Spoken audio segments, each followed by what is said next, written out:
भाई जो गुरु वचन पे डट गे, कट गे फंद 84 के। यह आध्यात्मिक ज्ञान के अभाव के कारण प्रेरणा बनी है ये भौतिक वस्तुएं संग्रहित करने की। परमात्मा आप जी को आपका संस्कार देता है, आपका किया कुछ नहीं हो रहा। उस बूढ़े की बात को माने कि पुत्र के होने से, वंशवृद्धि होने से संसार में नाम बना रहता है।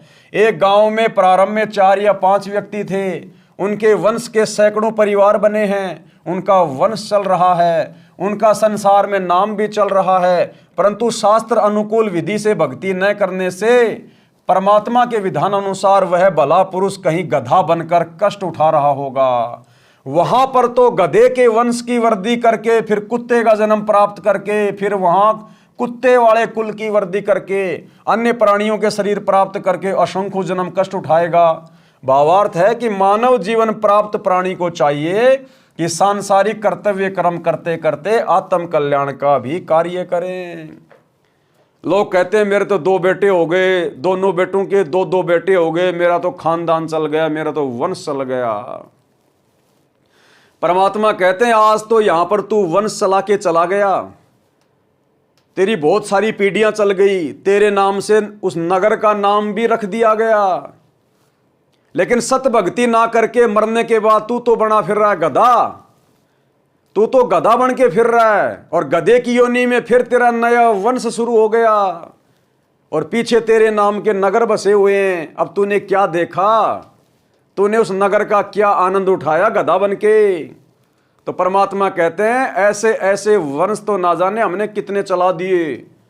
ये जन्म हमें असंख्यों बार मिल गए, असंख्यों बार, क्योंकि अभी तक हम सत भक्ति पर दृढ़ता के साथ नहीं लगे, इसलिए हम मोक्ष प्राप्त नहीं कर पाए जो इस मनुष्य जन्म से करना था। क्योंकि हमें सच्चे सतगुरु नहीं मिले, और सच्चे सतगुरु मिले तो हमने उनकी बातों को मजाक में ले लिया, हल्के में ले लिया।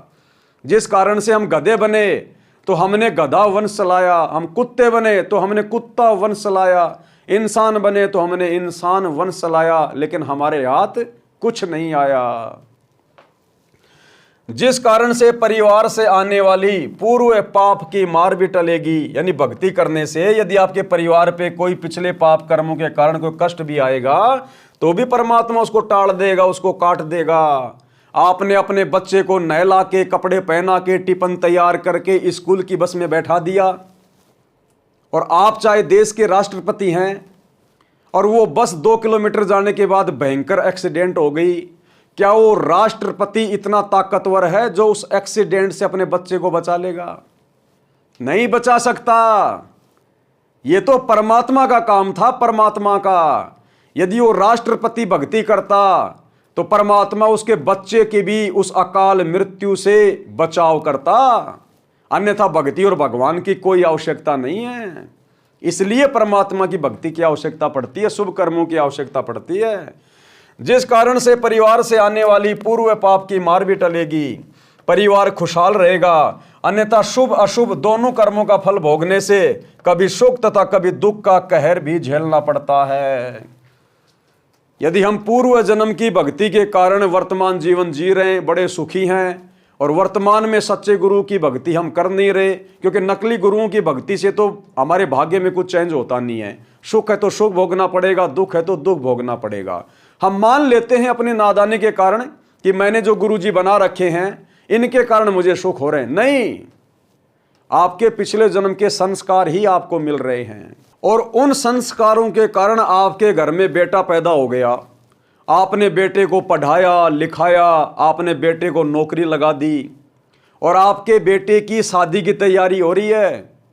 और जैसे ही आप जी बारात लेके गए, आप जी अखबारों में पढ़ते हैं रास्ते में एक्सीडेंट हो गया, दूल्हा मर गया, साथ में 4 आदमी और मर गए। अब बताइए भाई साहब, आपके धन ने, आपके देवताओं ने, आपके नकली गुरु ने आपका क्या बचाव कर लिया? जब तक आपके पिछले पुण्यों के कारण आपके जीवन में सुख था तो आपको सुख मिला, और जैसे ही आपके भाग्य में वो दुख आना लिखा हुआ था तो वो घटना घटित हो गई। अचानक से दुख आ गया, आप कुछ नहीं कर पाए उसमें। और यदि आप सतगुरु की शरण में होते तो सतगुरु आपके उन आने वाले दुखों को भी सुखों में परिवर्तित कर देता। सतगुरु उस एक्सीडेंट को टाल देता, भाग्य में जो मौत लिखी हुई थी उसको हटा देता।